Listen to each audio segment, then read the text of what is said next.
حضرت ابو بکر صدیق رضی اللہ تعالیٰ عنہ بیٹھے تھے تو ایک شخص نے معاذ اللہ انہیں برا بھلا کہنا شروع کر دیا۔ کمال کی بات یہ کہ اللہ کے رسول بھی تشریف فرمائے، دیر تک کہتا رہا، صدیق اکبر سنتے رہے۔ جب صبر کا پیمانہ لبریز ہونے لگا تو ابو بکر صدیق اٹھ کے فرمایا کہ جو تو کہتا ہے سب جھوٹ کہتا ہے، تو غلط ہے۔ 2-3 جملے کہے تو اللہ کے رسول اٹھ کے چلے گئے۔ صدیق اکبر کہتے ہیں پیچھے دوڑا، یا رسول اللہ صلی اللہ علیہ وسلم، جب تک وہ بولتا رہا آپ تشریف فرما رہے اور میں نے 2 باتیں کی تو آپ آ گئے، تو کریم نے گویا حضور فرمانے لگے تو اپنے آپ کو لوارث سمجھتا ہے؟ او خدا کے بندے، جب تک تو چپ تھا نا، رب نے تیرے سرانے فرشتہ کھڑا کیا ہوا تھا جو تیری طرف سے جواب دے رہا تھا۔ تو کیا سمجھتا ہے کہ لوارث ہے تو؟ فرشتہ کھڑا تھا جو جواب دے رہا تھا، اور میں خوش ہو رہا تھا سن کے کہ دیکھو میرے ابو بکر کی شان، رب نے اس کا دفاع کرنے کے لیے فرشتے کو بھیج دیا ہے۔ لیکن جب تو خود بولا ہے نا تو فرشتہ چلا گیا، شیطان آ گیا لڑائی چمکانے کے لیے اور بلتی پہ تیل ڈالنے کے لیے، تو چونکہ فرشتہ چلا گیا تو میں بھی آ گیا۔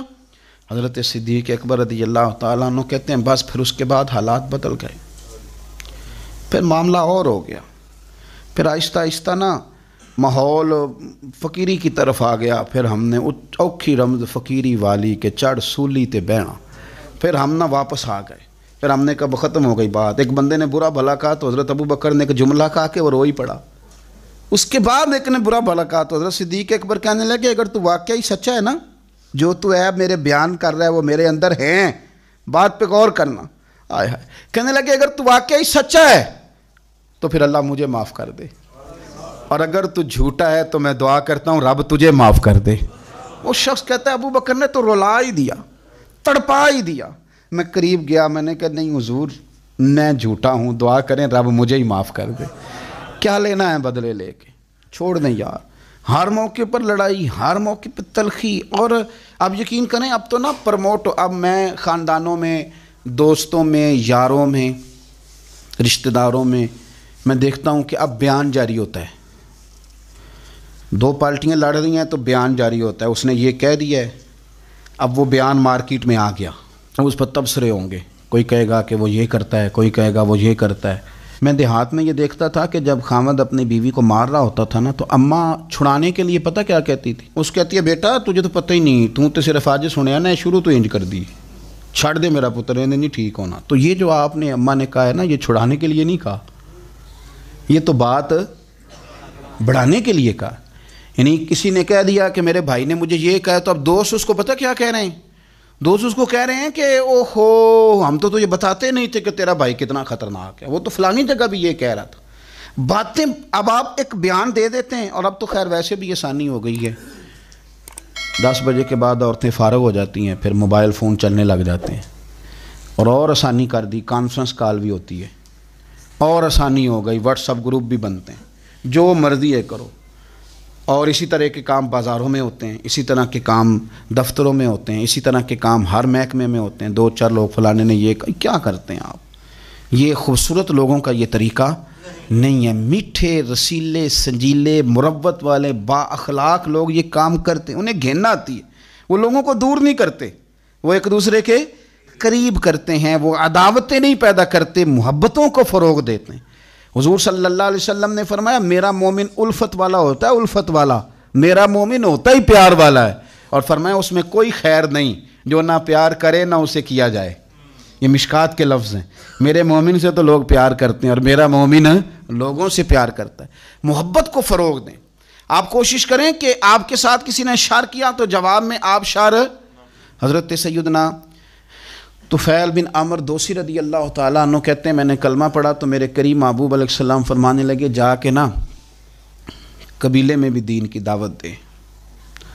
فرماتے ہیں میں نے پیغام دین دیا اور سارے قبیلے میں دیا، کوئی ایک دروازہ بھی رہا نہیں جہاں میں نے پیغام نہ دیا، لیکن ایک بندے نے بھی میری بات قبول نہیں کی۔ میں تلخ ہو گیا، اتنی دیر ہو گئی بات کرتے، ایک بھی نہیں سنتا یار۔ حالانکہ جو دعوت دینے والا ہوتا ہے اس کے ذمہ اذان پڑھنا ہوتا ہے، بندوق کے زور پر لوگوں کو مسجد میں لانے کی ڈیوٹی نہیں ہے۔ اذان پڑھیں، صحیح کر کے پڑھیں، خودی کا سر نہاں لا الہ الا اللہ، خودی کا تیغ فساں لا الہ الا اللہ۔ اور اگرچہ بت ہیں جماعت کی آستینوں میں، پر مجھے ہے حکم اذاں لا الہ الا اللہ۔ آپ ذمہ داری پوری کریں۔ یہ کس نے کہا ہے کہ آپ نے بندوق کے زور پہ لوگوں کو مسجد میں لانا؟ اذان پڑھنا ڈیوٹی ہے، وہ وقت پہ دیں۔ حضرت طفیل بن عمر دوسی رضی اللہ تعالیٰ عنہ فرماتے ہیں کہ میں نے ایک ایک بندے کو پیغام دیا درد کے ساتھ، ایک نے بھی نہ مانی۔ میں واپس مدینہ منورہ لوٹ کر گیا، میں نے کہا یا رسول اللہ صلی اللہ علیہ وسلم میرے قبیلہ دوست کے لیے دعا کریں، یہ سارا تباہ ہو جائے، آج دعا کر دیں۔ کہتے میرے لفظوں میں اتنی شدت تھی اور میرے جملوں میں اتنا غصہ تھا اور میں اتنا ان لوگوں سے مایوس اور پریشان تھا کہ میں نے نا سخت بات کہہ دی۔ میں نے کہا حضور یہ نہیں مانتے، دعا کریں۔ وہ کہتے ہیں حضور اٹھے، وضو کیا، اور پھر حضور نے مصلی بچھایا اور پھر کعبے کی جانب چہرہ نور کیا، ہاتھ اٹھائے تو لوگ کہنے لگے آج تو قبیلہ دوست والے ہلاک ہو ہی گئے، قربان جائیں۔ حضور نے ہاتھ اٹھا کے دعا کیا کی، کہا اللہ دل جو تیرے قبضہ قدرت میں ہیں تو کرم فرمانا، ان کے دلوں کو پھیر دینا دین کی طرف اور میری بارگاہ کی طرف پہنچا دینا، دل جو تیرے پاس ہیں، مقلب القلوب ہے نا تو کرم نوازی فرما۔ حضرت سیدنا طفیل بن عمر دوسی کہتے ہیں حضور نے دعا کر دی، نہ میں بول سکتا تھا نہ کوئی اور، میں قبیلے گیا، پر لوگوں قربان جاؤں میں اپنے قبیلے بعد میں پہنچا، حضور کی دعا کا اثر میرے قبیلے پہلے پہنچ گیا، کریم کی دعائیں وہاں پہلے پہنچ گئیں۔ فرماتے ہیں پہلے میں بات کرتا تھا تو کوئی سنتا نہیں تھا، اب میں پہنچا تو اللہ نے ماحول بنا دیا، 1 2 3 4 لوگ نہیں، 70 خاندان 70 گھرانے میرے قبیلے کے کلمہ پڑھ کے مسلمان ہوئے اور رسول کریم کی بارگاہ میں حاضر ہوئے۔ تھوڑا سا موقع دیں، اگر آپ برائی کا جواب فوری طور پر برائی سے دیں گے، یعنی میں پوچھ نہیں لینا، میں کر نہیں لینی گل، یعنی یہ جرت ہے کسے دی؟ واہ جی واہ۔ مثلا کیا کر لیں گے؟ رسول کریم صلی اللہ علیہ وسلم نے ہمیں جو حکم دیا اور ہماری جو حضور نے توجہ فرمائی تو اس امر کی طرف فرمائی کہ اگر تم اسی طرح کرو گے نا کہ برائی کا بدلہ برائی کے ساتھ، ایک بڑی عجیب بات، صوفیاء جو ہوتے تھے نا ان کی تربیت اس طرح ہوتی تھی کہ جس طرح کسی نے گھول کے پلا دیا۔ وہ نبی پاک صلی اللہ علیہ وسلم کے کال کے بھی وارث تھے اور حضور کے حال کے بھی وارث تھے، تو وہ جو بات کرتے تھے لگتا تھا گھول کے پلا۔ حضرت خواجہ نظام الدین محبوب الہی رحمۃ اللہ علیہ کا مرید حاضر خدمت ہوا اور اس کے لفظوں میں جملوں میں بڑی تلخی، کہنے لگا حضور بڑی ہو گئی درویشی اور بڑا ہو گیا درگزر، اب جو میرے رستے میں کانٹے بچھائے گا میں بھی اس کے رستے میں بچھاؤں گا، اب معافی بھول جائیں لوگ کہ کسی کو معافی ملے گی، اب جو اینٹ پھینکے گا پتھر میں جواب ملے گا، اب دیکھنا ایک کی 10 سننی پڑیں گی، گنبد کی صدا ہے، جیسی کوئی کہے گا ویسی سنے گا۔ خواجہ نظام الدین صاحب کے سامنے بڑی تلخی کر رہا ہے تو خواجہ صاحب نے تھپکی دی، پھر ماتھا چوما، پھر 2-3 کھجوریں کھلائیں، فرمانے لگے پتر آدھے رستے پہ تو نے کانٹے بچھا دیے، آدھے پہ اس نے بچھا دیے، تو سڑک تو ساری کانٹوں سے بھر گئی، تو تم دونوں کی لڑائی میں کئی راہ گیروں کے بھی پیر زخمی ہو جائیں گے، تو یار یہ طریقہ ٹھیک تو نہیں نا۔ اچا نام رکھایا جس نے او چولہے وچ سڑیا، نیواں ہو کے لنگ محمد لنگ جاویں گاڑیا۔ تو یہ تو نے کیا مطلب کیا میں نے بھی کانٹے بچھانے؟ تو سن میرا پتر، تو نظام الدین کا مرید ہے، تیری ڈیوٹی کانٹے بچھانے کی نہیں، تیری اٹھانے کی ہے۔ اور سن، کانٹے اٹھاتے اٹھاتے کبھی ہاتھ زخمی ہو جاتے ہیں، کبھی خون نکل آتا ہے، کبھی کبھی نا وہ چبھ جاتے ہیں اور پتہ بھی نہیں چلتا ماس میں کب گھس گئے گوشت میں اور کب تکلیف شروع کر دیں۔ پتر گھبرانا نا۔ وہ شخص کہتا ہے حضرت تو پردہ کر گئے، زمانہ بیت گیا، بال کالے تھے سفید ہو گئے، کمر سیدھی تھی پھر ٹیڑھی ہو گئی۔ لوگ کہنے لگے بابا کبھی غصہ نہیں آیا؟ کہ نہیں آتا، اس لیے کہ جانے والا کہہ گیا تھا کانٹا بچھانا نہیں کانٹا اٹھانا ہے، تو بس ہم نے وفا کر کے گزار دی، آیا ہی نہیں کبھی غصہ۔ ہمارے صوفیاء نے ایک پہلو اور بیان کیا ہے، وہ فرماتے ہیں کہ اگر ہماری اپنی اوقات پر نظر رہے نا، اپنے گناہوں کا احساس رہے، تو پھر انسان نہ برائی کا جواب برائی سے نہیں دیتا، پھر وہ برائی کا جواب اچھائی سے دیتا ہے۔ ہماری نظر نہ اپنی غلطیوں پہ کبھی ہوئی نہیں، ہمیں نظر آتی ہیں ساری زندگی سامنے والے کی کمزوریاں، اور ہم جب بھی سچ بولتے ہیں سامنے والے کے بارے میں بولتے ہیں، اپنے بارے میں کبھی سچ نہیں بولتے، اپنے بارے میں نا ہم حکمت والی باتیں کرتے ہیں، پردہ پوشی والی باتیں کرتے ہیں۔ اس کا نقصان یہ ہوتا ہے کہ پھر ہم نہ تلخ ہو جاتے ہیں، ہم کچھ بن کے بیٹھ جاتے ہیں۔ ہم سمجھتے ہیں کہ میں قبلہ ہوں، حضرت صاحب ہوں، سیٹھ صاحب ہوں، بزرگ ہوں، سیانہ ہوں، مچور ہوں، علاقے کا برادری کا بڑا ہوں، میں زیرک آدمی ہوں، میرا کوئی کچھ، میں کچھ ہوں۔ پھر ہم معاف نہیں کرتے، پھر تھوڑا کام خراب ہو جاتا ہے، پھر برائی کا جواب برائی سے دینے لگتے ہیں۔ حضرت ابراہیم بن ادم رحمۃ اللہ علیہ مریدوں کے ساتھ گزر رہے تھے، ایک مکان کے قریب سے گزرے تو چھت سے نا ایک شخص نے خاک پھینکی، جلی ہوئی کسی چیز کی خاک ہوتی ہے، پنجابی جیسا آخید ہے، خاک پھینکی تو چہرہ انور بھی کالا ہو گیا، داڑھی کپڑے سفید تھے، سارے خاک آلود ہو گئے، بڑی بری حالت ہوئی۔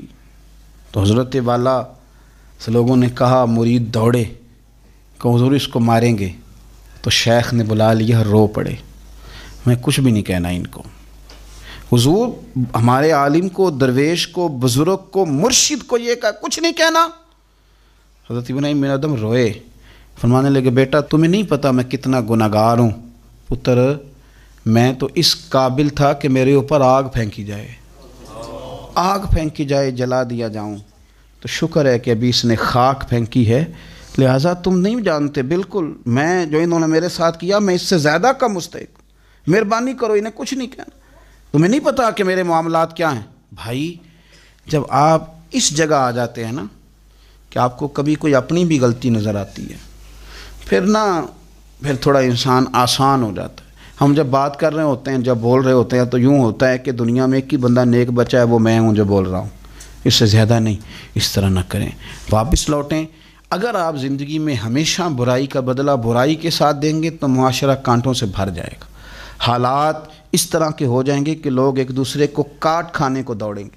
اور اگر آپ کو یہ نصیب ہو جائے کہ نہیں، ہمیں قرآن نے کہا ہے کہ ادفع باللتی ہی احسن، کہ ہم نے برائی کا بدلہ اچھائی کے ساتھ دینا ہے۔ اتنا حسین اور خوبصورت اصول قرآن پاک نے بیان فرما دیا، فرمایا نیکی ہمیشہ نیکی رہے گی اور بدی ہمیشہ بدی رہے گی۔ برائی کی، گناہ کی معاشرے میں جتنی مرضی پذیرائی ہو جائے، اور اگر بڑے بڑے لوگ بھی خدا نہ خواستہ اس بدی اور گناہ میں مبتلا ہو جائیں تو بدی بہرحال بدی رہے گی، وہ نیکی نہیں ہو سکتی۔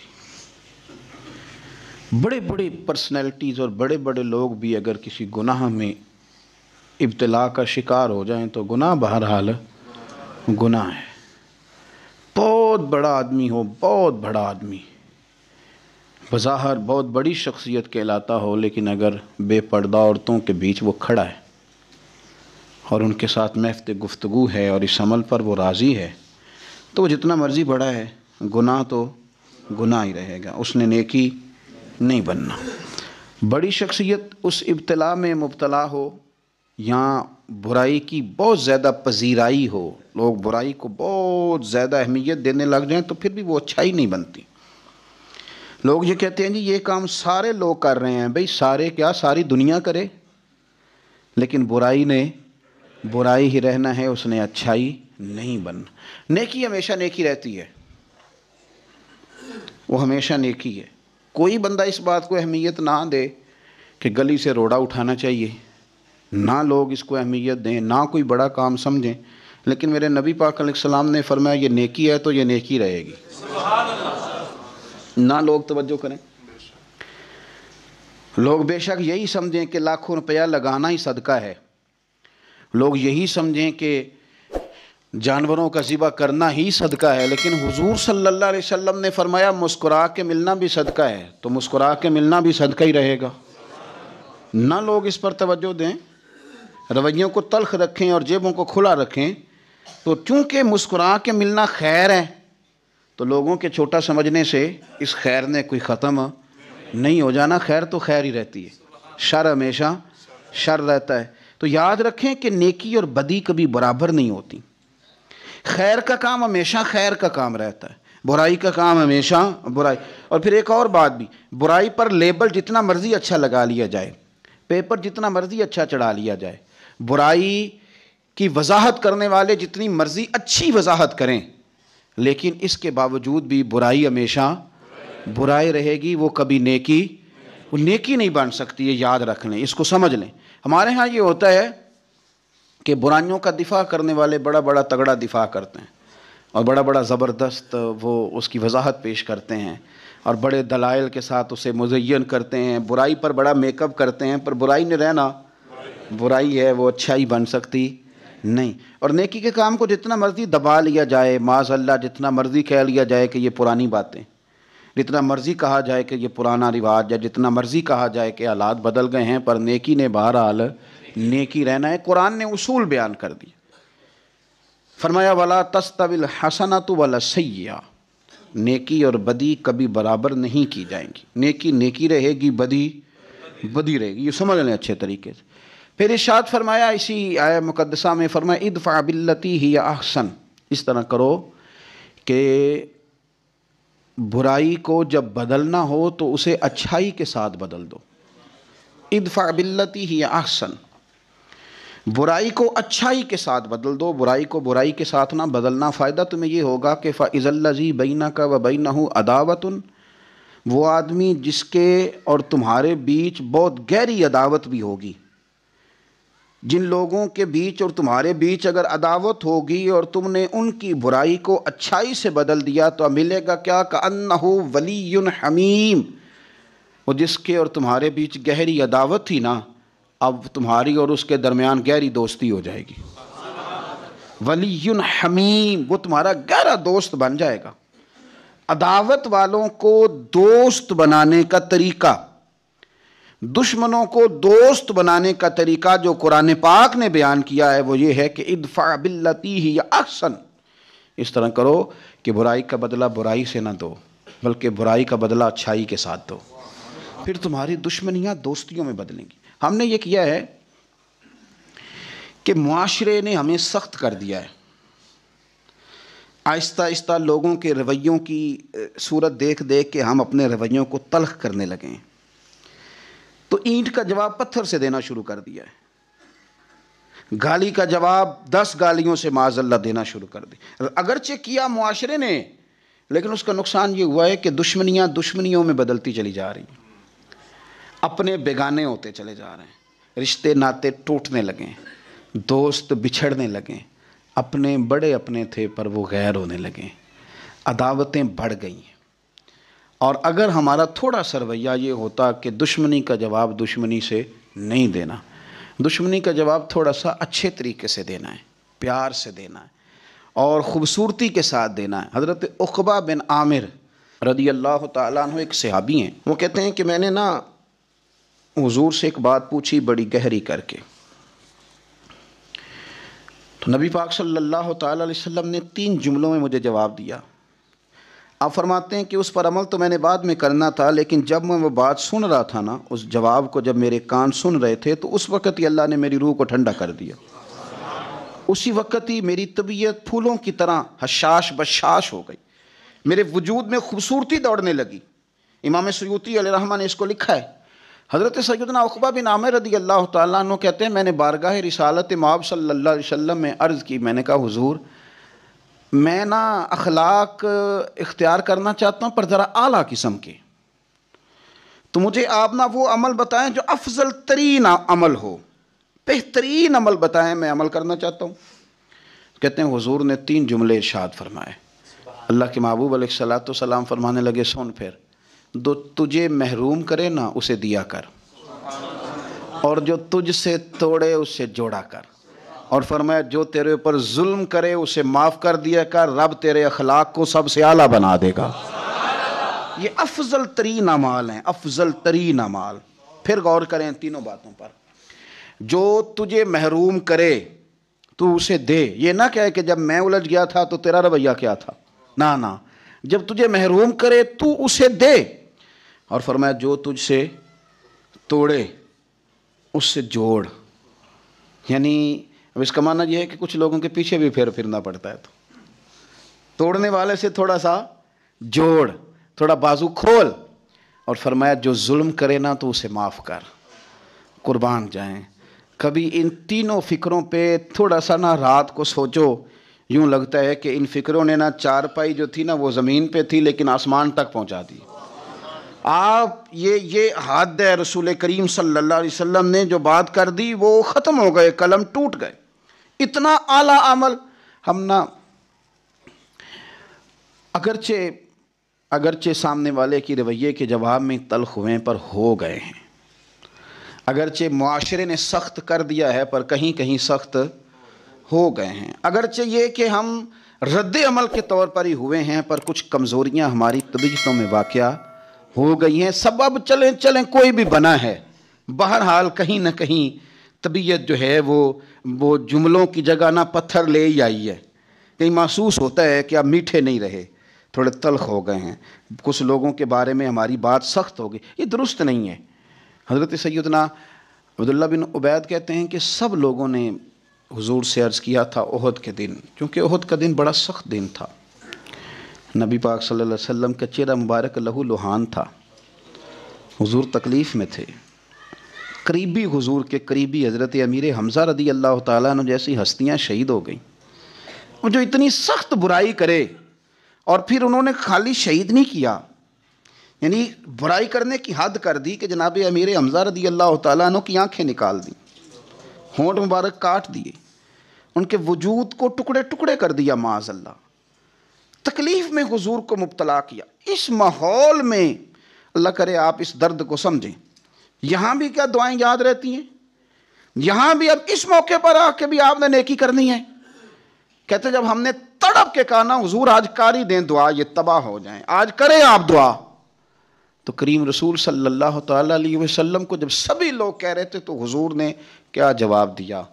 حضور فرمانے لگے سنو، کیا تم بار بار سبھی لوگ ایک ہی بات کرتے جا رہے ہو؟ عبداللہ سنو، رب کریم نے مجھے نہ تانے دینے والا بنا کے بھیجا ہے نہ لعنت کرنے والا بنا کے بھیجا ہے، اس نے مجھے دین کی طرف دعوت دینے والا بنا کے بھیجا ہے اور رحمت کرنے والا بنا کے بھیجا ہے۔ آپ جملوں کے باتوں کے مقابلے میں بات پر غور کریں، فرمایا نہ ہم لعنت کریں گے نہ تانا دیں گے، مجھے پتہ ہے تیرا تو کون ہے، میں جانتا ہوں تیرے خان، یہ تو تانا ہے، یہ تو کچے لوگ بات کرتے ہیں، یہ تو وہ لوگ بات کرتے ہیں جو اپنا لیول لو کر لیتے ہیں، کہتے ہیں مجھے پتہ ہے یہ کل کیا ہوتا تھا، او بھائی رہنے دے، یہ بات کر کے تو نے اپنے آپ کو زمین بوس کر لیا ہے، یہ لفظ ہی ٹھیک نہیں، تیری ترتیب ہی غلط ہے۔ حضور فرمانے لگے سنو، دیکھیں دو باتیں، جواب میں دو باتیں، فرمایا نہ تو میں تانے دینے والا ہوں نہ لعنت کرنے والا ہوں، تو حضور پھر آپ کیا ہیں؟ تو کریم فرمانے لگے میں دعوت دینے والا ہوں اور رحمت کرنے والا ہوں، اگر کسی میں عیب آئے گا تو اسے تانا نہیں دیں گے، لعنت نہیں کریں گے، بلکہ اسے جا کے دین کی دعوت دیں گے۔ اس لیے میں کہا کرتا ہوں کہ خطیب میں اور داعی میں فرق ہوتا ہے، واعظ اور مبلغ میں فرق ہوتا ہے۔ خطیب نے تو خطابت چمکانی ہوتی ہے، کوئی ایسی بات کرنی، کوئی ایسا نقطہ چھوڑنا کہ لوگ واہ واہ کریں، لیکن داعی نے دعوت دینی ہوتی ہے، اس نے پیغام دینا ہوتا ہے کہ آؤ دین کی طرف آ جاؤ، آؤ۔ واعظ جو ہوتے ہیں نا، واعظ وہ واعظ کہتے ہیں، کوئی سٹوری چھیڑتے ہیں، کوئی کہانی سناتے ہیں، اس میں کوئی رنگ بھرتے ہیں، لوگوں کی دلچسپی پیدا کرنا مقصود ہوتا ہے، لیکن مبلغ یہ کام نہیں کرتا، مبلغ کی ڈیوٹی تبلیغ کرنا ہوتی۔ ہمارا زمانہ اس میں خطباء پیدا ہوئے، واعظین پیدا ہوئے، داعی نہیں پیدا ہوئے، اور لوگوں نے توجہ بھی دی تو خطیبوں کو، واعظین کو، داعی اور مبلغ کو توجہ۔ نقصان یہ ہوتا ہے کہ پھر معاشرے کی اصلاح نہیں ہوتی، پھر خطابت ایک سے بڑھ کر ایک۔ بہت سارے دوستوں کو میں کہتا ہوں اکثر محفلیں کرانے والوں کو کہ آپ کا مقصود خطاب سننا ہے، دعوت دین مقصود نہیں۔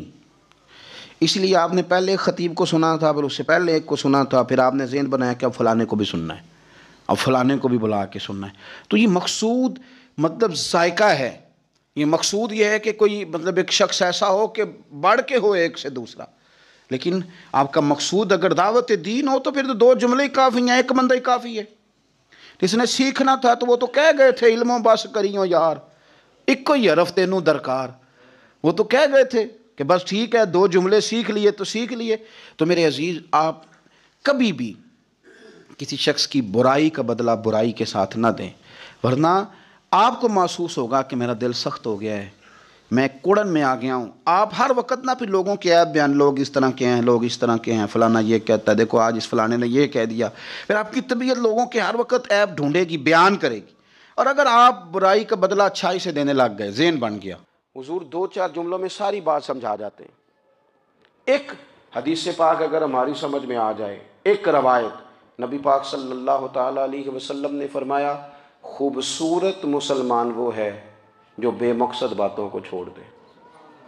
لو، اس سے پوری زندگی سجائی جا سکتی ہے، ایک جملے سے پوری زندگی سواری جا سکتی ہے، کوئی لمبی چوڑی باتوں میں جانے کی ضرورت نہیں۔ کہا خوبصورت مسلمان یہ ہے جو بے مقصد باتوں کو چھوڑ دے، لا یعنی باتوں کو، کیا کہتے ہیں ہمارے دیہات کے لوگ، جڑے پنڈ جانا نہیں اودا راہ پوچھنے دی، لیکن آج کل لوگ باز آندے، یعنی جس بات کا بالکل تعلق نہیں نا وہ بات بھی کرتے جاتے ہیں، جس کا شعبہ ہی نہیں وہ بھی چھلانگ لگا لگا کے اس میں آ جاتا ہے۔ ہم اپنا وقت ضائع کرتے ہیں، اپنی صلاحیتیں ضائع کرتے ہیں، اپنا نقصان کرتے ہیں، ہم اپنا کام صحیح کر کے نہیں کرتے اور دوسری ساری دنیا کو ٹھیک کرنا چاہتے ہیں۔ او بھائی، آپ جس جگہ جس شعبے سے تعلق رکھتے ہیں آپ اپنے معاملات میں مضبوطی پیدا کریں۔ حضور نے اپنی فصاحت کے ساتھ، بلاغت کے ساتھ لوگوں کو قائل کیا، اور قرآن مجید کی تاثیر کا یہ اثر میرے کریم رسول نے دکھایا کہ رات کو جب حضور بیٹھ کے قرآن پاک پڑھتے تھے نا، جب یاسین والے نبی خود یاسین کی تلاوت کریں، جب طٰہٰ والے محبوب خود طٰہٰ کی تلاوت کریں، غور کرو نا، جب مدثر والے محبوب خود ان جملوں کو ادا کریں، یعنی جن کے بارے میں آیت آئی ہے، جب وہی یہ آیت پڑھیں کہ اِنَّا أَعْطَيْنَاكَ الْكَوْثَرَ، یعنی جن کا ذکر ہو رہا ہے، جب وہ یہ بات کریں کہ یا ایھا النبی انا ارسلناک شاہدا ومبشرا ونذیرا لتؤمنوا باللہ ورسولہ وتعزروہ وتوقروہ وتسبحوہ بکرۃ واصیلا، جن کے بارے میں آیت آئی ہے، جب وہ یہ کہہ رہے ہوں کہ ورفعنا لک ذکرک، جب وہ کہہ رہے ہوں والضحیٰ واللیل اذا سجا، ذرا اس کیفیت کو دیکھیں جب محبوب خود پڑھ رہے ہوں، اور جو حضور پر آئی ہیں اس کا ذائقہ، اس کا لطف، اس کا انداز بھلا کیا ہوگا۔ حضور جب رات کو پڑھتے تھے نا قرآن پاک، تو جو پکے کافر تھے نا، ابو جہل جیسے لوگ، وہ بھی جھاڑیوں میں چھپ چھپ کے مدینے والے کی تلاوت سنا کرتے تھے، حضور کی تلاوت سنا کرتے تھے۔ یہی بہتر ہے کہ پردوں میں وہ پردہ پوش رہے، وہ اگر پردے ہٹا دے تو کسے ہوش رہے۔ رسول کریم علیہ السلام کی تلاوت کا سننا، قریب جانا، یہ اعجاز ہے۔ حضرت فاروق اعظم کہتے ہیں میں طبیعت کا بڑا ڈاڈا تھا، مزاج کا بڑا سخت تھا، زندگی ہمیشہ ڈٹ کر گزاری، باتوں پر کھڑا رہنا آتا تھا، پر جب میری بہن نے مجھے چند آیتیں سنائی نا تو میں تڑپ ہی گیا۔ گھروں آیا سا مار مقامنے نو، ہن مینو مار دے لے چلو، اوے متے عمر دی عمر برباد ہو جائے جتھے عمر سوار دے لے چلو۔ یہ اعجاز ہے رسول کریم صلی اللہ تعالیٰ علیہ وسلم پر نازل ہونے والی کتاب کا۔ پھر حضور نے خبریں دی، نبی پاک نے خبریں دی، حضور نے فرمایا روم فتح ہوگا، وہ ہوا۔ نبی کریم علیہ السلام نے فرمایا شام فتح ہوگا، تو شام فتح ہوا۔ فرمایا ایران فتح ہوگا، تو ایران فتح ہوا۔ سراقہ بن مالک کہتے ہیں ایک گاؤں پر بھی مسلمانوں کی حکومت نہیں تھی، ایک گاؤں پر۔ حضور مکہ مکرمہ سے نکل رہے تھے، مدینہ طیبہ تشریف لے جا رہے تھے، ابھی راستے میں تھے، میں 100 سرخ اونٹوں کے لالچ میں معاذ اللہ حضور کو گرفتار کرنے پہنچ گیا۔ محبوب نے حکم دیا، حضور کا معجزہ میں نے آنکھوں سے دیکھا، میرا گھوڑا زمین میں دھستا چلا گیا، میں نے معافی مانگی، حضور نے معاف کر دیا۔ میں نے سمجھا اچانک ہو گیا ہے، یہ منوانا بھی بڑا مشکل کام ہے۔ شجر و حجر پہچان گئے، انسان کی نظروں میں شاکی رہا۔ یہ کچھ ایسے لوگ ہیں جن کو منوانا توبہ توبہ، ماننے کو تیار نہیں، دیکھ دیکھ کے بھی ماننے کو تیار ہے نہیں، ماننے کو تیار ہی نہیں۔ کہتے ہیں کہ میں نے پھر چاہا آگے بڑھنا، تو پھر زمین کے اندر میرے گھوڑے کے پیر دھنسنے لگے، پھر معافی مانگی۔ کریم تیرے معاف کرنے کی ادا پہ بھی قربان جائیں۔ یہ نہیں فرمایا کہ تو بار بار یوں ہی کرتا ہے، فرمایا معافی مانگتا ہے، جا میں نے معاف کیا۔ کہتے ہیں 3 دفعہ میں آگے بڑھا، 3 دفعہ حضور نے معاف کیا تو مسکرا کے فرمانے لگے تو یہاں مجھے گرفتار کرنے آیا ہے، وہ کیسر روم کا علاقہ فتح ہوگا، وہ کنگن جو پہنتا ہے نا ہاتھوں میں، بادشاہ کے کنگن معروف ہیں، وہ تیرے ہاتھوں میں آئیں گے۔ اللہ کرے آپ سمجھیں۔ یہ جو لوگ ڈری ڈری سہمی اور ہمارے بچے مایوسی کی معاذ اللہ باتیں کرتے ہیں، وہ دیکھیں حضور کس طرح کی گفتگو فرماتے ہیں۔ ابھی ایک گاؤں پر بھی اسلام کی حکومت نہیں، لیکن حضور کا خبر دینے کا انداز، کریم فرمانے لگے وہ کیسر روم کے جو کنگن ہوں گے وہ تیرے ہاتھوں میں آئیں گے۔ جناب سراقہ بن مالک فرماتے ہیں کہ میں مسلمان ہو گیا، حضور کا وصال ہو گیا، کنگن نہیں آئے۔ حضرت ابوبکر صدیق کا وصال ظاہری ہو گیا، کنگن نہیں آئے۔ جناب عمر کا دور آ گیا، سراقہ بوڑھے ہو گئے۔ کوئی بندہ پوچھتا نا کہ اب تو عمر ڈھل گئی ہے، زندگی کا پتہ نہیں، کہنے لگے نہیں میں نہیں جاتا، جب تک کنگن نہیں آتے اسرائیل کوئی نہیں آئیں گے، کیونکہ ساڈے نبی دی زبان ساڈے واسطے قرآن، جو دن کو کہہ دیا دن ہے تو دن نکل آیا، جو شب کو کہہ دیا شب ہے تو رات ہو کے رہی، اور خدا نے ان کی زبان کو وہ اختیار دیا، جو نکلی منہ سے ان کے وہ بات ہو کے رہی۔ اور فاضل بریلوی کا تو انداز ہی پھر انوکھا ہے نا، وہ تو کہتے ہیں وہ زبان جس کو سب کن کی کنجی کہے، جس کو سب کن کی کنجی کہیں، اس کی نافذ حکومت پہ لاکھوں سلام۔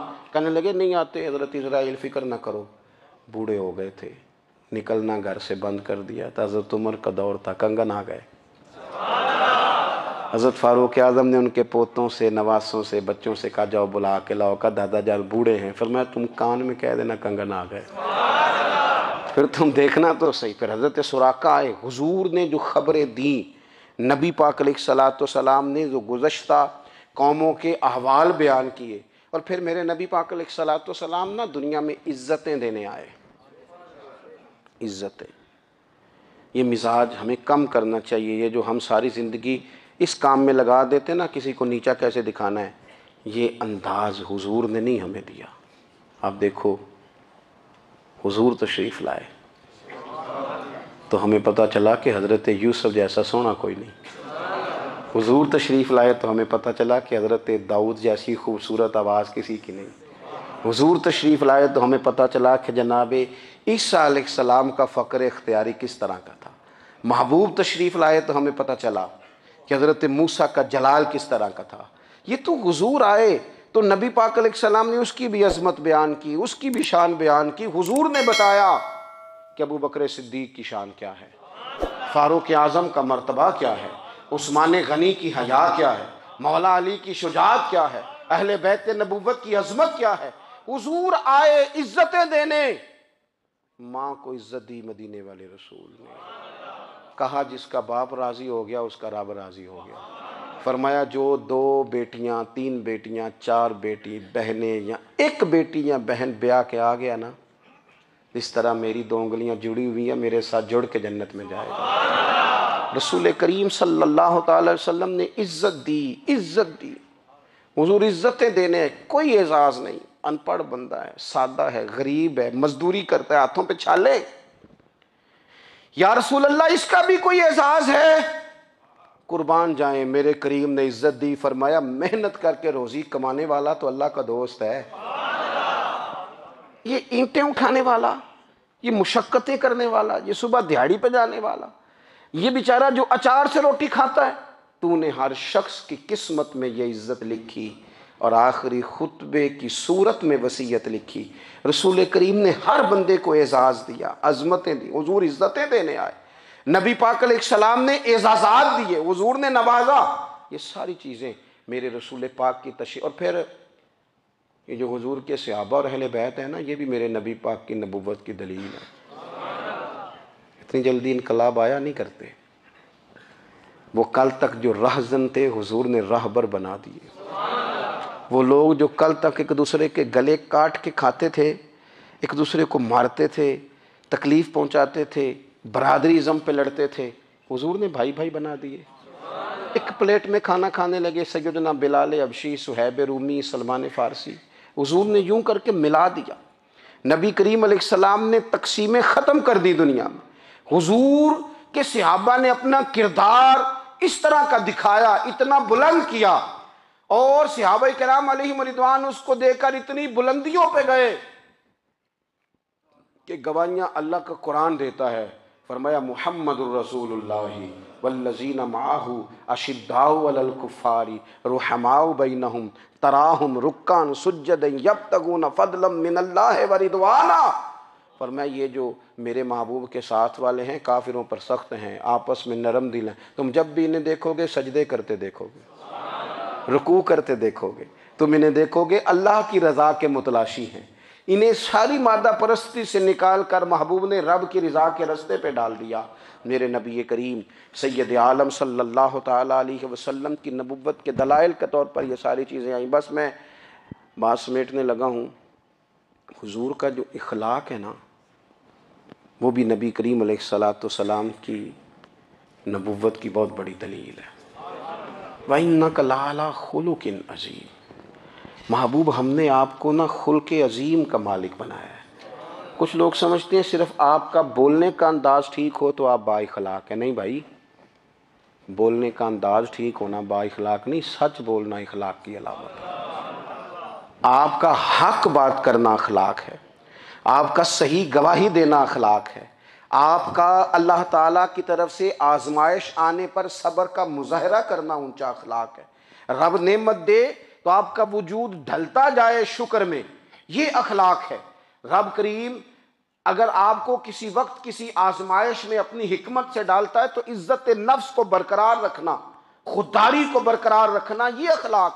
نبی پاک نے اعلیٰ ترین اخلاق کی بات بتائی، اعلیٰ ترین۔ حضور نے لوگوں سے بیعت لیتے وقت کہا تھا میرے ہاتھ پر بیعت کرو، چوری نہیں کرو گے۔ نبی پاک علیہ السلام نے مختلف امور پر بیعت لی۔ حضرت حکیم بن حزام کہتے ہیں حضور نے میرے ہاتھ پہ ہاتھ رکھ کے کہا میرے ہاتھ پہ ہاتھ رکھ کے بیعت کرو کہ کسی دنیا دار سے سوال نہیں کرو گے، خودداری سے زندگی گزارو گے، عزت نفس سے جو رب نے تمہیں دیا ہے تم اس پر راضی رہو گے۔ لوگوں کی جیبوں کو ٹٹولنا، دوسروں کی دولتوں پہ راج کرنا، دوسروں کے مال پر نگاہیں ڈالنا اللہ کے حبیب نے پسند نہیں فرمایا۔ فرمایا بیعت کرو کہ تم کبھی کسی سے سوال نہیں کرو گے۔ حد ہو گئی۔ نبھانے والوں نے پھر اس عہد کو نبھایا اور کمال کر دی۔ حضرت حکیم بن حزام گھوڑے پہ بیٹھے تھے، ہاتھ میں درہ تھا، وہ زمین پہ گر گیا، قریب غلام کھڑا تھا۔ حضرت حکیم بن حزام خود گھوڑے سے اترے، درہ اٹھایا، دوبارہ گھوڑے پہ بیٹھے۔ غلام عرض کرنے لگا حضور مجھے بتا دیتے میں اٹھا کے دے دیتا۔ آنکھیں چمک اٹھیں، فرمانے لگے کیسے بتا دیتا؟ اپنے رسول سے وعدہ کیا ہے کبھی کسی سے سوال نہیں کروں گا، کبھی سوال نہیں کروں گا۔ اللہ کے محبوب نے ہمیں اعلیٰ اخلاقی قدروں کی بات ہمیں سکھائی ہے۔ ہم دیکھتے ہیں کہ بڑی جلدی 2 4 5 لوگوں کے غصہ دلانے پر ہم ساری اخلاقی حدوں کو کراس کر جاتے ہیں۔ دوستو ہمارا ایک ویژن ہونا چاہیے، ہمارے ذاتی رویے بڑے معتبر ہونے چاہیے۔ لین دین کے معاملات کے اندر مسلمانوں کو بڑا صاف ستھرا ہونا چاہیے۔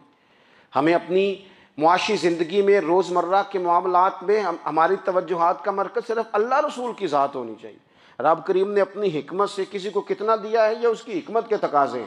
ہمیں اس نے جس رنگ میں جس حال میں رکھا ہے ہمیں اپنے رب کی رضا پر بہت زیادہ مطمئن ہونا چاہیے۔ اچھا پھر ایک اور بات،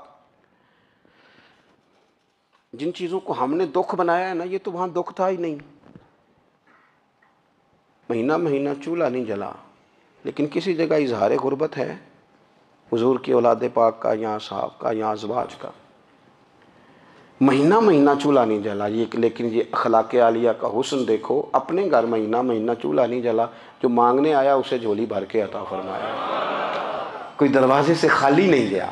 عزیز بھائی اگر زندگی میں اخلاقی قدریں ہم اپنا لیں اور ہم تھوڑا تھوڑا کر کے اپنے آپ کو تبدیل کریں، ساری زندگی توجہ رہی کہ فلاں کیا کر رہا ہے فلاں کیا کر رہا ہے، تھوڑا سا گردن کو جھکا کے اپنے اوپر توجہ ڈالیں، اپنے آپ کو وقت دیں۔ حضور کے اخلاق عالیہ کی روشنی میں، تعلیمات حسنہ کی روشنی میں ہم اپنے کردار و عمل پر تھوڑی توجہ دیں۔ اس وقت بہت بڑی تعداد میں امت مسلمہ ہے، اور ایسا نہیں ہے کہ دولت نہیں ہے، دولت سے بھی سرشار ہیں۔ ہمارے ہاں بڑے بڑے انجینئر ہیں، بڑے بڑے ڈاکٹر ہیں، لیکچرار ہیں، ہمارے پاس بڑے بڑے ہاسپٹل ہیں، بڑا کچھ ہے، لیکن کردار و عمل کے بادشاہ، اپنی زندگی تقوی کی روشنی میں گزارنے والے، ان لوگوں کی تعداد کم ہے۔ اگر کوئی آج بھی سارے کام نیک کرے لیکن جائیداد میں سے بیٹی کا حق رکھ جائے تو پھر اس نے کیا میلاد منایا ہے؟ اگر آج بھی جو 2-4 لوگ بیچارے اس کے زیر دست ہیں، ملازمین ہیں، ان کے ساتھ اس کا رویہ انتہائی سخت ہو تو اس نے کیا میلاد منایا؟ اگر آج بھی وہ برادری ازم کی بنیاد پر دوستیاں کرے اور چھوٹے بڑے کی وہ تقسیم رکھے، جسے حضور نے فرمایا کہ قبیلے تو تعارف کے لیے، ورنہ کسی عربی کو اجمی پر، گورے کو کالے پر کوئی فضیلت نہیں، اگر کوئی آج بھی اس برادری ازم کا قائل ہے پھر اس نے کیا میلاد منایا؟ اگر کوئی شخص آج بھی اپنے آپ کو مادہ پرستی میں پوری طرح دھکیل چکا ہے اور رضا الہی کا مسافر نہیں بنا تو اس نے کیا میلاد منایا؟ اپنی طبیعتوں میں روحانی تبدیلی اور وہ خاص افکار جو حضور اپنے غلاموں میں پیدا فرماتے ہیں، ان افکار کو پیدا کرنا، سوچوں کو بدلنا، سوچوں کو، نظریات کو بدلنا، اپنے روزمرہ کے معاملات کا جائزہ لینا کہ ہم کس طرح آگے بڑھ سکتے ہیں اور کس طرح ہم ایک بہترین